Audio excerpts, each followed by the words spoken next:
ইসলাম মানে অন্যরকম হৃদয় কাড়া আলো, ইসলাম মানে চেষ্টা করা হতে আরো ভালো, ইসলাম মানে মায়ায় ভরা মধুর কোন ফুল, ইসলাম মানে জানা মাত্র ছেড়ে দেয়া ভুল। চারিদিকে শুনছি শুধু একটাই স্লোগান, ইসলাম ছিল ইসলাম আছে থাকবেই ইসলাম, ইসলাম ইসলাম ইসলাম ইসলাম। কিছু তথ্য বলার সময় হয়তো উদাহরণ দিতে গিয়ে এমন এমন কিছু এসে যায় যেটা আসলে বলা ঠিক না। এই যে একজন নায়িকার নাম সেদিন মনে হয় পাবনা না কোথায় যেন, হযরত হাওয়া আলাইহিস সালাম তার চেহারার যে বর্ণনা আল্লাহ কোরআনে কারিমে দিয়েছেন, তাফসীরের ভেতরে পড়েছি, তারা বিশ্ব সুন্দরী ছিল। তাদেরকে বলা যায় হযরত জুলাইখা, ইব্রাহিম নবীর বড় স্ত্রী হযরতে সারা রাদিয়াল্লাহু তাআলা আনহা এবং নবীজির মেয়ে ফাতেমাতুজ জোহরা, তারাই পৃথিবীতে সুন্দরী ছিল না? তাদের মতো সুন্দরী করে আল্লাহ কাউকে বানায়নি এবং কিয়ামত পর্যন্ত এত সুন্দর মানুষ আর আসবে না। কিন্তু তারা কি আমাদের মতো এভাবে রূপ সৌন্দর্য প্রদর্শন করে বেরিয়েছে? বলেন। আমি এই উদাহরণ দিতে গিয়ে বলেছিলাম যে এখন যারা বিশ্ব সুন্দরের তালিকা, এদের দূরে কে ফিশান নাকি নাম, রশ্মিকা, এগুলো আমি পড়েছিলাম, যুগান্তর পত্রিকায় দেয় মাঝে মাঝে, পেপার পত্রিকা পড়ে দেখেছি যে এদেরও তালিকা আসে, এদের যে চেহারা দেওয়া থাকে, কোথায় হযরতে হাওয়া আলাইহিস সালাম আর কোথায় এই নায়িকা। ওদের তুলনায় তো কিয়ামত পর্যন্ত কেউ এরকম সুন্দরী আল্লাহ পাঠাবে না। এদের দেখেই মানুষ পাগল হয়ে যাচ্ছে এখন। হযরত হাওয়া আলাইহিস সালামকে আদম আলাইহিস সালাম দেখেছিলেন সর্বপ্রথম, তিনি তো প্রথমে তাকিয়েছেন এবং ধরতে গেছেন। আমি এই উদাহরণটা ওই জায়গা থেকে বলেছিলাম। তারা আগে নেই পরে নেই, উল্টাপাল্টা করে মিডিয়া ট্রল করে, বিশেষ করে জনকণ্ঠ, এটা একটা জঘন্য কণ্ঠ। এদেশের বহু আলেম এবং শহীদ আল্লামা দেলাওয়ার হোসেন সাইদি রহমতুল্লাহ আলাইহি বহুবার বলেছে, জনকণ্ঠ এটা পত্রিকা না, এটা ভারতের এজেন্ট। আপনারা এই পত্রিকা কেনেন কোন কারণে? এটা কিনলেও বাচ্চাদের টয়লেট পরিষ্কার করার জন্য কিনবেন, কারণ যত রকমের আগে নেই পরে নেই, মাঝখান থেকে একটা কথা জুড়িয়ে মানুষকে কালার করে, এরা মানুষের চরিত্র হনন করে। আর পৃথিবীতে সবচাইতে বড় গুনাহ এটা। কিছু মানুষ বুঝে না বুঝে ফেসবুকের মাধ্যমে কিছু আলেম নামে জালেম, এরা আন্দাজে এক কথা আমার নামে লাগিয়ে দিন। আরে ভাই, আপনি তো বুঝবেন যে আমি 1-1.5 ঘন্টা কথা বলি, 2-1টা কথা তো স্লিপ অফ টান হতে পারে। আল্লামা সাঈদী সাহেবেরও হয়েছে। কোন বুজুর্গ কথা বলতে বলেন তো 1-1.5 ঘন্টা দেখি ওর 10টা ভুল ধরতে পারে কিনা দেন। জালেমরা আমার জীবনটা শেষ করে দিয়েছে, এরপরও কিছু কথা বলার জন্য আমি তো আসতে চাই না। আপনারা তো নিয়ে আসেন। ডাক্তার আমারে বলছে রাত 10টার পরে জেগে থাকবেন, আপনার কিন্তু আবার ওই অবস্থা হয়ে যাবে। আমি আসতে চাই না, হাত পা ধরে পা ধরে, আমার বাবার হাত ধরে আমার বাবার পা ধরে নিয়ে আসেন। আর নিয়ে আসার পরে একটু স্লিপ অফ টান হলে সেটা নিয়ে আপনি মিডিয়া টল করেন। আপনার লজ্জা নেই? জালেম তো যা পালিয়েছে তার সাথে বড় জালেম আপনি দেখছি এখন। আর আমি কি ওই উদ্দেশ্য নিয়ে বলেছি? আমার মনের খবর আল্লাহ জানে না? আরবিতে সেই উলঙ্গ মহিলাকে আমার সামনে লাগিয়ে দিয়ে বলছে হুজুরের সাথে বিয়ে করবে। মানুষের মানে কমন সেন্স কোথায় গেছে? বিবেক মনে হয় মরে গেছে। আমরা বাঁচি না, দেশ নিয়ে চিন্তা করছি, কি অবস্থা দাঁড়িয়েছে এখন। আর শয়তান আছে মানুষের পেছনে লাগানো। মানুষের দোষ ত্রুটি যারা বর্ণনা করে বেড়ায়, খালি মানুষের দোষ ত্রুটি যারা অনুসন্ধান করে বেড়ায়, আপনি মনে করবেন এগুলো একটা অমানুষ। এতে জন্মের সমস্যা, সেগুলো যার সন্তান। ফেসবুকে যারাই দেখবেন যার তার নামে উল্টাপাল্টা কিছু লেখে, সে যার নামেই হোক, যার নামে উল্টাপাল্টা লিখবে, আপনি 100 ভাগ সঠিক না হয়ে লিখতে পারেন। আর মনের খবর আপনি জানেন না। কথা বলেন না কেন? এই জন্য সাবধান হবেন, কারণ আপনার সব কথা কিন্তু রেকর্ড হচ্ছে। আমি হয়তো কিয়ামতে বেঁচে যাবো, আপনার ধরা খাবে, আমার কি ক্ষতি হবে? কিছু হবে। 10টা মাহফিল বন্ধ হয়ে গেলে, এ দেশ বন্ধ হয়ে গেল বা পৃথিবী নেই, আল্লাহর দুনিয়া ছোট নাকি?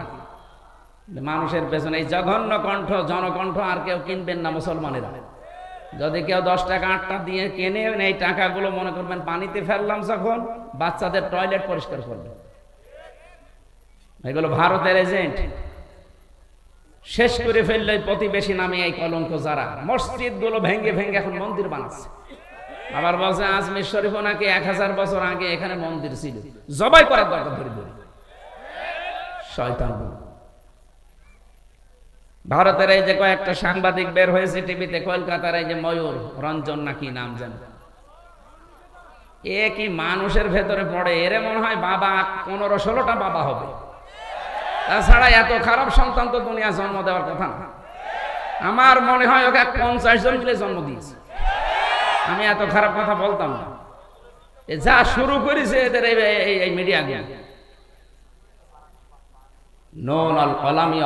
গুলো, আল্লাহ তাআলা বলে সাবধান, আমি কিন্তু কলমের কসম করলাম এবং কলম দিয়ে মানুষ যা লেখে এইটারও কসম দিলাম।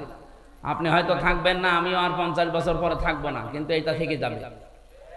আপনার এই মিথ্যা তথ্য তাম দুনিয়ায় ছড়াবে, যত ছড়াবে ওটা যদি সত্যিই মিথ্যা হয়, আপনি কবরে বসে বসে বাঁশ খাবে, তখন কে দেখবে আপনাকে? আপনাকে আমি বাঁচাতে চাই, উল্টা পাল্টা কিছু করবেন, যে যা করছে তার জবাব সে দেবে, আপনি তার পেছনে লাগবেন কোন কারণে? এই জন্য আমার সময় দিন, আমার উপর আর জুলুম করবেন। আজকে 3টা নিয়েছেন আপনারা জোর করি, কিন্তু একটাই পারি না। আমার যে শরীরের কন্ডিশন দেখতে পাচ্ছেন না, 3 বছর ওরা কি খাওয়িয়েছে আপনি জানেন? প্রত্যেকটা মানুষ এখন বের হয়ে অসুস্থ হয়ে যাচ্ছে। মামুনুল হক হাসপাতালে ছিল, আমি 10-11 দিন পড়েছিলাম হাসপাতালে, আমার সেন্সই ছিল না যে আমি আছি কিনা। এই অবস্থার পরও জোর করে নিয়ে আসেন, এসে কিছু একটু হলে আমারে বাঁশ দেওয়ার জন্য রেডি থাকেন না। এই ফেসবুকে যারা এই যুদ্ধ করছেন, যুদ্ধ করার জায়গা পান না। আশা করছে আপনারা থামবেন, যদি না থামেন আমরা মজলুম মানুষ, মজলুমের দোয়া কবুল হয়, এটা নবীজির হাদিস। বরদোয়া দিয়ে দেব, বরদোয়া তো দিতে চাই না, মন থেকে চলে আসে আপনাদের কাজ কারবার। আমার দুনিয়া জানে না যে এদেশে 15.5 বছর আলেমরা সব মজলুম ছিল, কিছু 5 গোলাম ছিল, তাদের নাই জান্নাত ছিল, আর আমরা তো ছিলাম জাহান্নামে।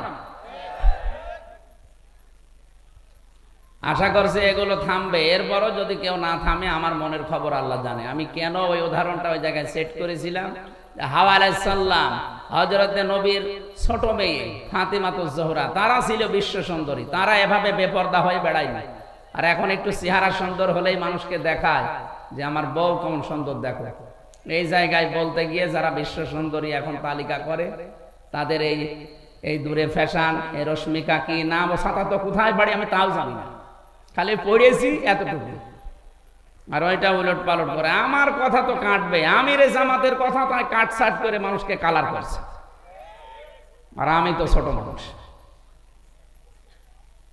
এই জন্য আগামী থেকে আমি আপনাদের হাতে পায়ে ধরে বলছি, যে কয়টা ডেট আমার শরীরে কোলায়, অন্তত এক এক জেলায় 2-3টা করি, এর বেশি তো পারার কথা না। 64টা জেলা, 630টা থানা, আপনি টের পাচ্ছেন? প্রত্যেক থানায় যদি একবার করে যাওয়া লাগে, মাসে বছরে কয়টা মাহফিল হয়? না 6 মাস হইল 300টার ভেতরে 150টা মাহফিল হয়, 630টা থানা, কোথায় যাওয়া যায়?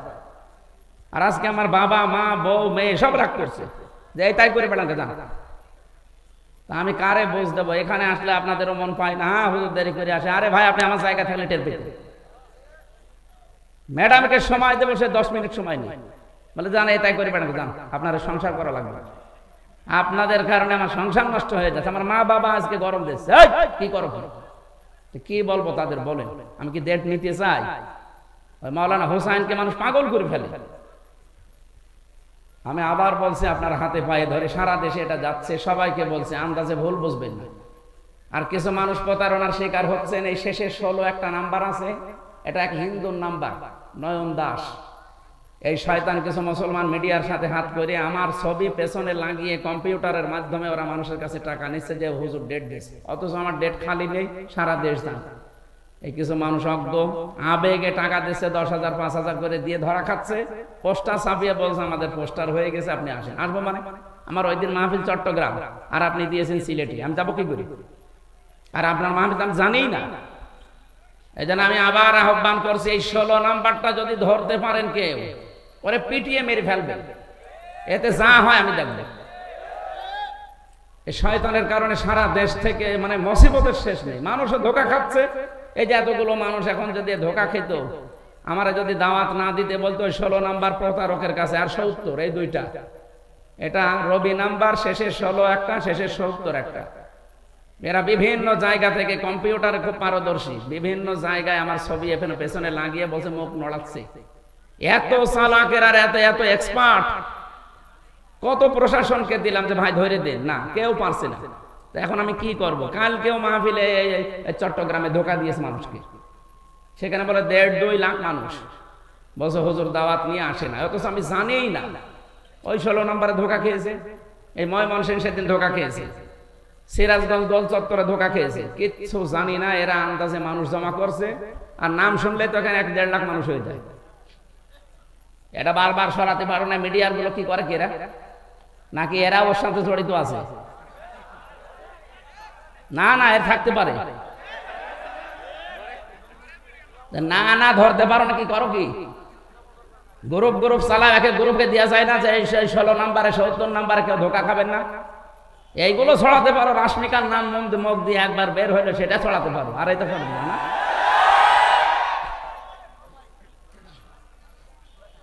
আমার মনে হয় এদের সাথে কেউ জড়িত আছে। তাছাড়া ও হিন্দু মানুষ। প্রশাসনকে একবার দিলাম কুষ্টিয়া সদর থানায়, উনি মোবাইল চেক করে এই নাম্বারটা, ওদের যে কায়দা আছে গোয়েন্দা বিভাগে, বলছে এটা নয়ন দাস বলে একজন, ওর বাড়ি হচ্ছে কুমিল্লা। তো ধরা যাচ্ছে না, কি করব আমি? কাউকে একটা টাকাও দেবেন না আমার নামে, একটা টাকা না, 4 আনা পয়সাও দেবেন না। আমার বাবাও যদি বলে যে আমার বাবা কথা বলছে, না আমি টাকা পয়সা নিই না আগে থেকে, আপনি যা আসার পরে দেবেন এইটাই যথেষ্ট। যদি না দিয়ে বলেন যে আমাদের অসুবিধা, আমাদের দেওয়ার ক্ষমতা নেই, বলবেন চলে যাবে, খালি ভাড়াটা দিয়ে। তাই বলে আবার 10 টাকা ধরে দিয়ে না। দেখ, আমি বললাম আপনাদের সবাইকে সতর্ক করার জন্য, কাউকে টাকা দেবেন না, সে যেই হোক। আমি আবার বলছি, যদি আমার ছবিও দেখায় পেছনে ভিডিও, যে কথা বলেন না, বলবেন ধোকা। দরকার হয় বাড়ি যেয়ে যেটা ফাঁকা আছে নিয়ে আসবেন। কাউকে টাকা দেবেন না, আমি আবার বলছি, কাউকে টাকা দেবেন না। আজকেও 2 জন ধোকা খেয়েছে, 20-40 হাজার টাকা দিয়েছে ওই শয়তানকে, অথচ আমি কিচ্ছু জানি না। আমার যে কি রাগ ওর উপরে, সত্যি যদি আমি আল্লাহর নাম নিয়ে বলছি ওরা ধরতে পারি, আমরা জবাই করে ফের জেলে যাব। ও যা ক্ষতি করছে আমার একা না, আপনাদের। আর যে কত টাকা নিয়েছে, 5,000-10,000 করে মানুষের কাছে সারা দেশ থেকে। ওরা আমি সত্যি যদি কেউ ধরিয়ে দিতে পারেন, আমি 1 লক্ষ টাকা আপনাকে দেবো, 1 লাখ টাকা দেবো। আর আমি ধরতে বললে তো সরাসরি 3 বার জবাই করে আমি ফের জেলে যাই বসে থাকবো। জান, আমার কপালে যা আছে হবে। নাম্বার ওই মিডিয়ার কাছে আছে না? মিডিয়া আজকে দিয়ে দেবেন প্রচার। শেষে 16 রবি নাম্বার 018, এরপরে কত কত আছে শেষে 16, আর পরে 018 কত কত আছে মাঝখানে শেষে 70। এই 2টা নাম্বারে সারা দেশ থেকে ধোঁকাবাজি করছে। আমি আল্লাহ রাস্তায় আপনাদেরকে সতর্ক করছি, ভাই আমার আর জ্বালাতন করেন না। এরকম প্রতিদিন 8-10 গ্রুপ আমার বাড়ি যায়। এমনি আমি গরিব মানুষ, আমার বাবারে জ্বালায়, আমার মারে জ্বালায়, আমার বউরে জ্বালায়, আমার শ্বশুরের হাত চেপে চেপে ধরে, এই দেখেন পোস্টার করেছি, অথচ আমরা কিচ্ছু জানি না। এই ধোঁকা দিয়ে দিয়ে সারা দেশ, বলেন তো 630টা থানা, অন্তত 600 থানা থেকে যদি মানুষ যায়, একটা মানুষ মারে, আর নাস্তা আমি কোথায় পাবো? হ্যাঁ ভাই, প্রতিদিন আমার মনে হয় 100-200 লোকের নাস্তা করানো লাগে, পাগল হয়ে যাবে না? অথচ যাওয়ার সময় তো কিছু নিয়ে যায় না। কোথায় আসছে সেই কক্সবাজার থেকে, সে ময়মনসিংহ থেকে কুষ্টিয়ায়, সকালবেলা যেয়ে বসে আছে। আমি কাল যশোর থেকে আসলাম ফজরের আজানের সময়, ফজরের নামাজ পড়ে একটু ঘুমিয়েছি। এই যে ফজরের নামাজ পড় থেকে কলিং বেলটি আরম্ভ হয়েছে। কোথায় কে বলে এসেছে সে চট্টগ্রাম থেকে, কেউ এসেছে ময়মনসিংহ, কেউ পটুয়াখালী, বরিশাল। 200 মানুষ। বললাম নিচে বসান। এবার নাস্তা কাটতে কাটতে আমার মায়ের হাত কেটে গেছে। কত নাস্তা দেওয়া যায়? 200 মানুষকে যদি অন্তত 1 মুঠ করেও নাস্তা দেওয়া যায়, কত লাগে বলেন? আর ফল অত পাবো কোথায়? যা টাকা দেন আমার মনে হয় অর্ধেক ফলে চলে যাচ্ছে। আমি আশা করছি আর যেন না আমার বাড়ি, আমি মাপ চাচ্ছি ভাই, আর কেউ গেলে কিছু নিয়ে যে একেবারে খালি হাতে চলে যান। আপনারও তো লজ্জা করে টাকা দরকার, যে হুজুর এত ফল পাবে কোথায়? আর ফল কাটার জন্য 2 জন লোক লাগে। আমার শাশুড়ি আর আমার মা পাগল হয়ে গেল, বলছে তুমি এসব বাদ দাও। দেখ, বেশি বললাম এটা প্রচার করার জন্য, কেউ যেন এরকম ধোঁকা খাবেন না। 16 নাম্বার আর 70 নাম্বার শেষে। আল্লাহ তুমি আমাকে আর আমাদেরকে সতর্ক হওয়ার তৌফিক দাও, আমিন। এটা যে সুন্দর করে সাজিয়েছেন, এটা যদি রাতের বেলা হতো এর চাইতে ডবল মানুষ আসতো। আর এই কথা বলেও আমি একটা মাহফিল হলে শান্তি পেতাম। 1.5-2 ঘন্টা 2.5 ঘন্টা আমি একটা আয়াতের উপরে তাফসির করতাম, অন্তত কিছু নিয়ে যাওয়া যেত। এখন এই যে শিবিরের কেন্দ্রীয় সভাপতি জোর করে আজকে জোর করে ওনার নাটোর এই যে সেই বনপাড়া বড়াই গ্রাম এখন নিয়ে যেয়ে মাগরিবের পরে তুলবে, ওখানে লক্ষাধিক মানুষ বসে আছে। আবার সিরাজগঞ্জের এই যে বেলকুচিতে আসা লাগবে রাত 9টায়। বলেন আমি কি মেশিন কি? আর আপনারা যে দূর থেকে আন্দাজ ধারণা করেন না ওনার টাকা লাগে, কথা আপনি কয় টাকা দেন? আপনি যে টাকা দেন, এই যে আজকেও আমার গাড়িটা সারতে 1.5 লাখ টাকা লাগলো, 1.5 লাখ। ওর কাগজ করতে 75,000 টাকা লাগবে, ড্রাইভারের প্রতি মাসে 20-25 হাজার টাকা দেওয়া লাগে। তা টাকা কি করবো না? আমার আরো বিভিন্ন কাজ আছে, সেই কাজগুলো করা লাগছে। একটা মাদ্রাসা বানানোর এই করছিলাম, 3 কোটি টাকা লাগবে, টাকা নেই। আমি একটা গ্রুপে কাজ করি, আকিজ গ্রুপে, যা লাগে তারা দিচ্ছে, এই জন্য আমার কোনো সমস্যা নেই। তারা যদি বলতো না আমরা কিছু করতে পারবো না, আপনি ওইগুলো করেই করেন না, আপনি পারতেন না। এই জন্য আমার দূর থেকে যারা আন্দাজে ধারণা করে গালিগালাজ করেন যে দুনিয়াদার হুজুর, আপনি আমার মনের খবর জানেন আমি দুনিয়াদার কি আখেরাতদার? আপনি নিজের হিসাব করেন ভাই। আল্লাহ তুমি আমাকে অন্তত এই ষড়যন্ত্র থেকে বাঁচাও। হাফিজুর ভাই বলছিল না যে আসলেও ষড়যন্ত্র চলছে, আর এটা বিভিন্ন রাম আর বামরা বিভিন্ন আলেমের নাম জালেম দিয়ে এদেরকে করাচ্ছে যে এদের পেছনে লাগবে। এখন তো আর কেউ নেই কথা বলার মতো, 2-1 যা কথা বলছে এদেরকে যেন কথা বলতে না দেয়। এটা ভারতের একটা চক্রান্ত।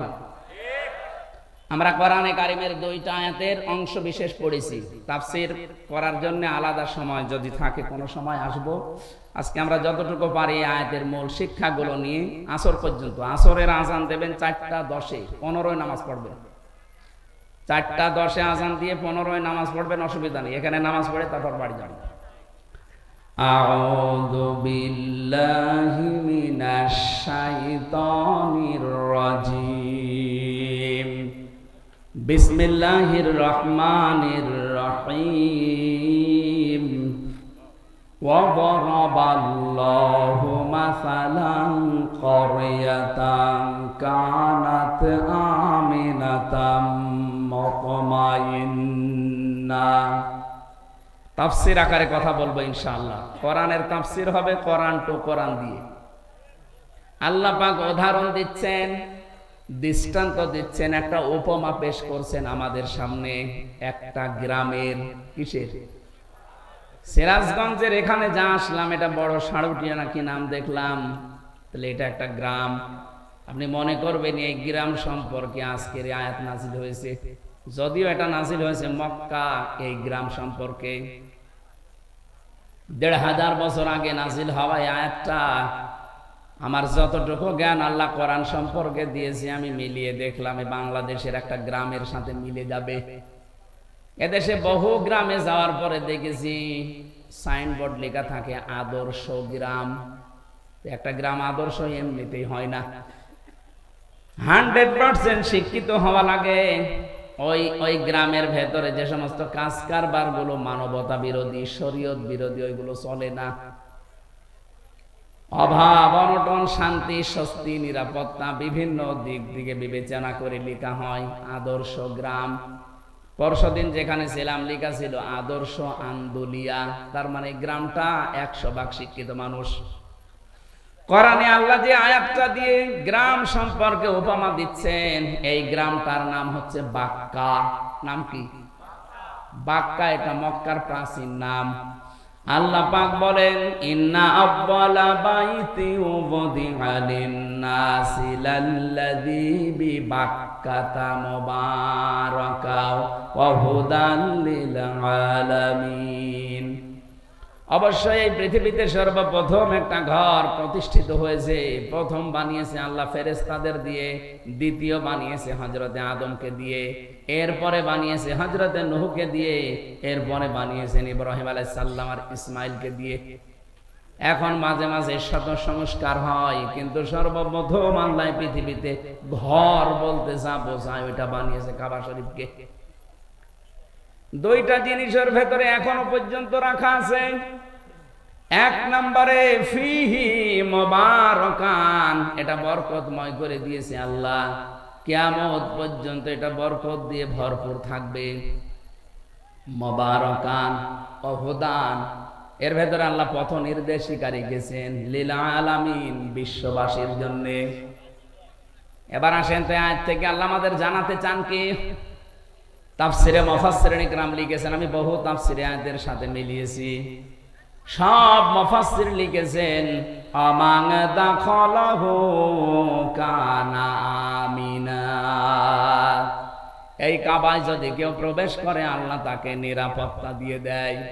খুব ভালো করে বুঝবেন, এখান থেকে শিক্ষা বের হবে। এই বাতাস কি করে দাও, জোরে দাও, হ্যাঁ একটু জোরে দাও, 10 মিনিট তারপরে বন্ধ করে দাও, ভেতরে ঘেমে যাচ্ছে।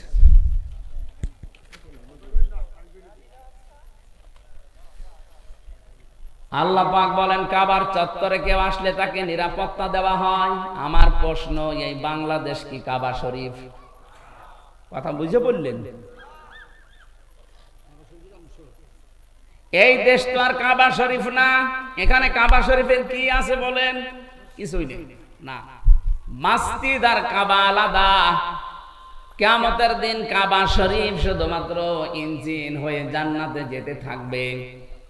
ইঞ্জিনের সাথে যেমন বগি থাকে, তামাম দুনিয়ায় যত জায়গায় মসজিদ আছে, এই মসজিদে যারা সেজদা দেয় তাদেরকে প্যাসেঞ্জার করে ওর সাথে আল্লাহ বগি বানিয়ে দেবেন। আমি যদি এখন মসজিদ ভিত্তিক জীবন গঠন না করি, মসজিদের সাথে আমার যদি সম্পর্ক না থাকে, ওই দিন ওই বগির ভেতরে আমি উঠতেও পারবো না, জান্নাতেও যেতে পারবো না। কথা বলেন না কেন? বিশ্বনবী জানিয়েছেন কিয়ামতে যে কঠিন ভয়াবহ অবস্থা আল্লাহ বানাবে। মানুষ ঘামের ভেতর অনেকে হাবুডুবু খাবে। দুধের বাচ্চার কথা সন্তানের মা ভুলে যাবে। মহিলাদের এই দৃশ্য দেখার পরে পেট ফেটে সন্তান বের হয়ে যাবে। এত কঠিন অবস্থা আমি তৈরি করব, কিন্তু এর ভেতরে 7 প্রকার মানুষকে যে আমার আরশের ছায়ায় স্থান দেব, তার 4 নম্বরে তারা যাদের সব সময় মসজিদের সাথে অন্তর লটকানো থাকে। তার মানে নামাজে গেলে নামাজ শেষ হলে বের হতে মন চায় না, কিন্তু কর্মজীবনের জন্য বের হওয়া লাগে। যখনই কর্মজীবনে যায়, নামাজের সময় হলে আবারও যেন ছটফট করে আবার আল্লাহকে সেজদা দেওয়ার জন্য চলে আসে। এরকম মন যদি কারো তৈরি হয়, কিয়ামতের দিন ওই লোকটা আল্লাহর জান্নাতে আরশের ছায়ার তলে স্থান পাবে। মাছের কলিজা দিয়ে আল্লাহ তাকে খাবার খাওয়াবে। এবার আমি যে উদাহরণটা নিয়ে এসেছিলাম, এবার দেখেন তো। আল্লাহ পাক বলেন আমান দাখালাহু কানা আমিনা। হে নবী, আমি কিন্তু কাবাকে নিরাপত্তা দিয়ে ঢেকে রেখেছি। আমাদের দেশটা যেহেতু কাবা না, এ দেশকে যদি কাবার মতো নিরাপত্তা দিতে হয়, কোরআনে কারিমে সূরা আনআম 7 নম্বর পারা 17 নম্বর পৃষ্ঠা 1ম নম্বর লাইনের 82 নম্বর আয়াতে এই দলিল দিয়েছেন। ওইটা যদি আমরা সত্যিই মিলাতে পারি, সারা পৃথিবী আমার এই বাংলাদেশে 56,000 বর্গ মাইল কাবার মতো শান্তি, স্বস্তি, নিরাপত্তা দিয়ে আল্লাহ ঢেকে দেবেন। কাবাকে নিরাপত্তা দিয়েছে কে? 56,000 বর্গ মাইল নিরাপত্তা দিতে পারে কে? আপনি বলেন না আমাদের র্যাব আছে। আরে ভাই, র্যাবেরই তো নিরাপত্তা লাগছিল কয়েকদিন আগে। কে? পুলিশ পর্যন্ত আপনার সিরাজগঞ্জে 14 জন না 13 জন মারা গেছে, পিটিয়ে মেরে ফেলেছে মানুষ। কুষ্টিয়াতে আমার বাড়ির আশপাশে অনেক পুলিশ ভাড়া থাকতো, কোথায় যে গেছে এখনো পর্যন্ত ফিরে আসেনি। ওরা জানে, ওর পরিবারও জানে না ও কোথায় আছে। পুলিশ পর্যন্ত নিরাপত্তা পায়নি ওই সময়। আল্লাহ পাক এবার কি জানিয়েছেন দেখেন, আপনার জীবনে মেলে কিনা। আল্লাযীনা আমানু ওয়া লাম ইয়ালবিসু ঈমানাহুম বিযুলমিন উলাইকা লাহুমুল আমন ইলা আখিরি আয়াত। এখানে যারা আরবি বোঝে, উলাইকা এটা ইসমে ইশারা। আল্লাহ যেন এভাবে আঙ্গুল দিয়ে বাংলাদেশের দিকেই মনে হচ্ছে দেখাচ্ছে, কারণে দেশে কোরআন শরীফ আছে না? বলেন বলেন। যেখানে কোরআন আছে তাদেরকে দিয়ে আল্লাহ যেন ইঙ্গিত দিচ্ছেন, যারা ঈমান আনবে আর ঈমানের সাথে জুলুমকে মিশ্রণ করবে না।